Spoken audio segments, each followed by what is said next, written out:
What's up, Steph? I'm assuming you can hear me right now. I got you, big guy. All right, man. We get started with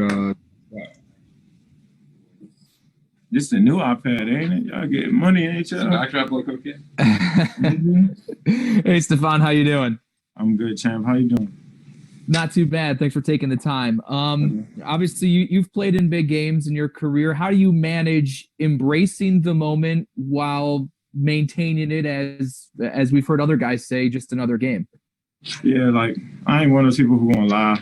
I feel like people say it's gonna be another game. It's just to each his own. For me, I know it's a big game, but you really just come down to being, detailing your work, using what got you there. You know what I'm saying? Like, you spent all year, you played a lot of football. It's all about execute. It's going to come down to which team executes better and living in the moment, because there's going to be some ups, there's going to be some downs, but, come down to giving everything you got. You gotta lay it all out there. I know you've only been playing with Josh for 1 year, so you haven't seen him earlier in his career, but how have you seen him handle when the stage gets bigger and the pressure maybe mounts? How have you seen him perform and carry himself and act? From a huddle standpoint, he's the general. He's commanding. He's giving all the. He's telling me what I got. He's telling guys what the guys, telling guys what to line up. He's poised. He doesn't get too high, doesn't get too low, and I never see him overly excited. So for me, it's like I like a quarterback just going to stay right there, and he's also running around. So he's also part of this game plan. Like, you know what I'm saying, like him putting his head down to get extra yards and things like that go far with us. So basically, just he's been right where he needs to be. Appreciate it, Stefon. Thank you. Oh, no. Stefon, John Warrow, AP, how you doing? What's up, Chan? Just what is it about? Well, what do you make of the fact that you are in the same company as guys like Davante Adams and who you've played against, and Tyreek Hill, among this Final Four, and what seems to separate you guys this year? Do you think going into this weekend? What you mean? Say that again. Like, what's the question? Yeah, no, you're right. It's like, sorry, it's been a little bit scrambly here, but just when you're in the same elite company, being talked about, with Davante Adams, what makes you and Tyreek Hill, what has made you guys unguardable almost this season when it comes to opposing defenses trying to shut you down? You and Kelsey as well haven't been able to be shut down. What separates you guys from the pack? Alongside with those names, like those guys that you named, I think something that we all have in common is we got some good quarterback play, some real good quarterback play. Part of being a receiver. So I things are predicated off your quarterback, his decision making, his ball placement, XYZ. So as far as like having a good relationship with your quarterback is really what it comes down to. That's one thing I feel like we all the guys that you named just now have a good quarterback, because you can see guys who haven't had as good quarterbacks or just good receiver skill set wise, but haven't been put in the best situation, not have as much success, and probably could. And then it comes down to opportunities. I feel like my offensive coordinator does a great job of making things look one way, or having a great game plan, and it's not too much of just receivers getting open and catching the ball. It's they love seeing plays happen, good plays happen from the receiver perspective, quarterback perspective, but it always come down to get open, catching the ball, and doing your job. But I feel like one thing we all have in common is our quarterback's been playing really some exceptional ball. And I know you want to deflect the attention, and I respect that, but some of that has to fall on you because of self-confidence. And as you with each catch, with each game, how much does self-confidence make you feel that you can beat anybody? I mean, to be in that place where you can catch 6, 7, 8 passes a game. I mean, I think my confidence not necessarily comes from my success on the field. My confidence more comes from the preparation standpoint, my preparation in the offseason, my time that I put into my craft, so I can have the confidence that know that I'm going to get open and I'm going to catch the ball. So it's not so much in-game confidence. I usually have my confidence going in and just knowing that, I don't know what the guy across me has been doing. I don't know how much time he put in. And I feel like every player, you're going to meet a dog. You see dogs all the time. I see dogs week in and week out. And what's going to separate you is going to the defense, as far as like being committed to being disciplined, being committed to your success and your craft. So for me, my confidence comes from the work that I put in, and on the field, that's just all coming into fruition. And I forgot to ask you, what did you make of Trey White's introduction of you? I left my car open the other day, and he sent me a video of my car door open because he was playing around. So me and Trey are not getting along. Oh, okay. We won't mention that. Nah, that's my guy. That's my guy. Very good. Thank you very much. No doubt. Hey, Steph, you got me? Yeah, I got you. I ain't seen you in a while. How you doing? I'm doing good. How you doing? Awesome. I'm awesome. Thanks, man. He was in the Rolls Royce or the G-Wagon? Which one? I don't know. I'm not sure. That's a lot of money I just said right there. But Josh Allen said earlier today that this team is beating with one heartbeat right now. How do you feel the relationship between, all of the guys in the locker room is just a big point to why you guys are where you are? I just think probably because we all like each other, we all getting along. It's like it really is like a family. You can kind of see a little bit of it when we be having fun out there. Like you saw a couple weeks ago, Lee Smith get tackled by Feliciano. Like you don't see that on teams. Like you do, I guess. I don't really peep it too much. But for our team, we all having a lot of fun. We all gearing to one goal, and that's to get a win. And it's always been that way since I got here. I haven't been there that long, but that's only been in the forefront of everybody's mind. And being committed to everybody having success and winning. Like a guy like Cole Beasley, who last week, if you watch the tape, he was open. He had 0 catches. But him being the teammate that he is, he came to me after the game and was just like, Pops, he always says Pop, but he said, I'm going to continue to get open. But I'll do anything for us to win. I don't care who gets the credit.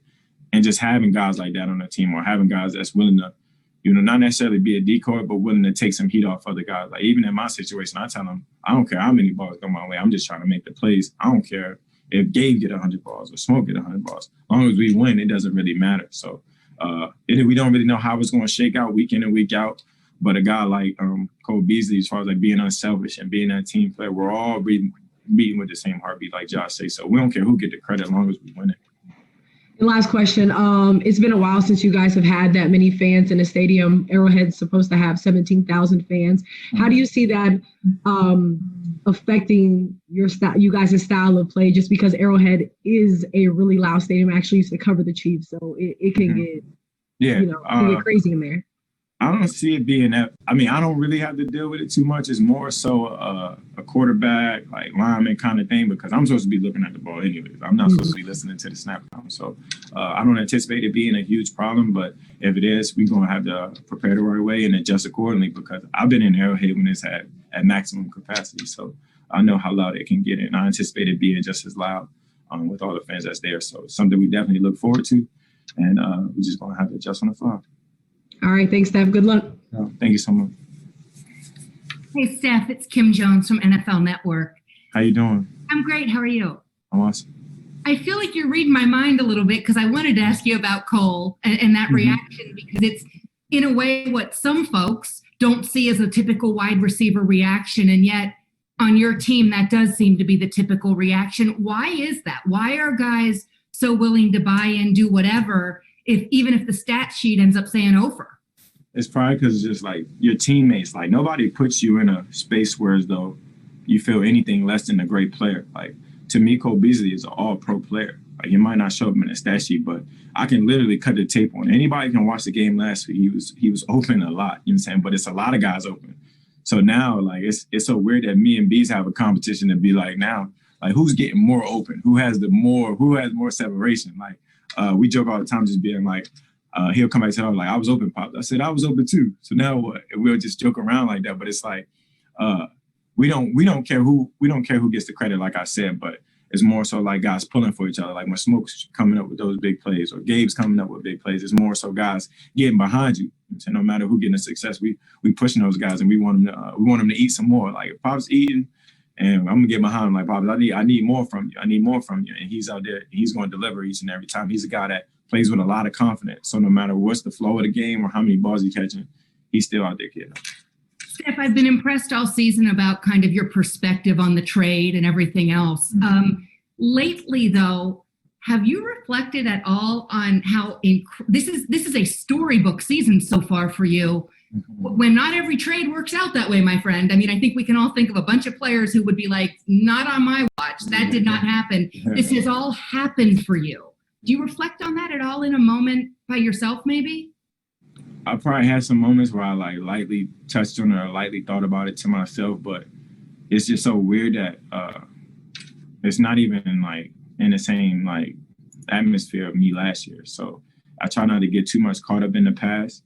I definitely will think about it when this season is over. I'm saying hopefully it's not over no time soon. So I've kind of been putting it on the back burner or putting my thoughts of anything like that on the back burner just to kind of stay in the moment and relish in the moment because more importantly, I don't want this moment to pass me by because I've been, fortunate enough to kind of be close. Like I've been in an NFC Championship before and I played in some big games. And right now, I feel like my team right now, everybody just needs to be on the same page as far as they executing, detailing our work and going out there with one goal. So right now, I haven't even thought about it too much. I'll probably think about it more. We can have a conversation after the season, which I hope is in no time soon.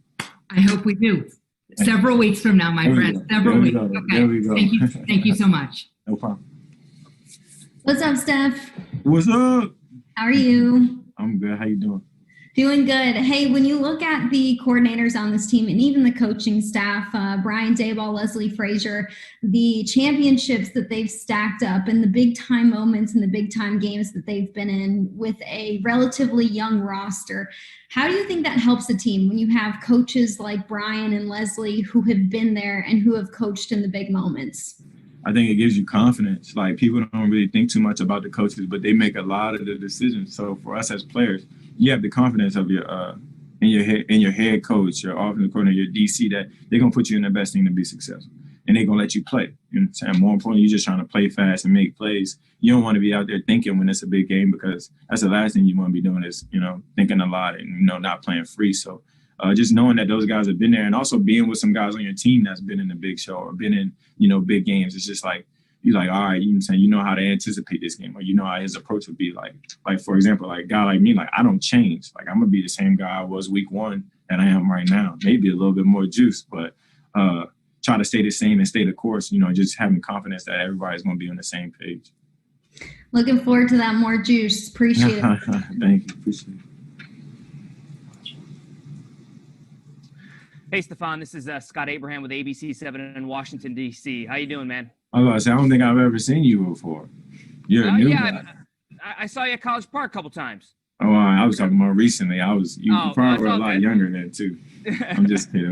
Well, good to see you. And obviously, you're a role model and inspiration for so many young men and young girls from Montgomery Village to College Park.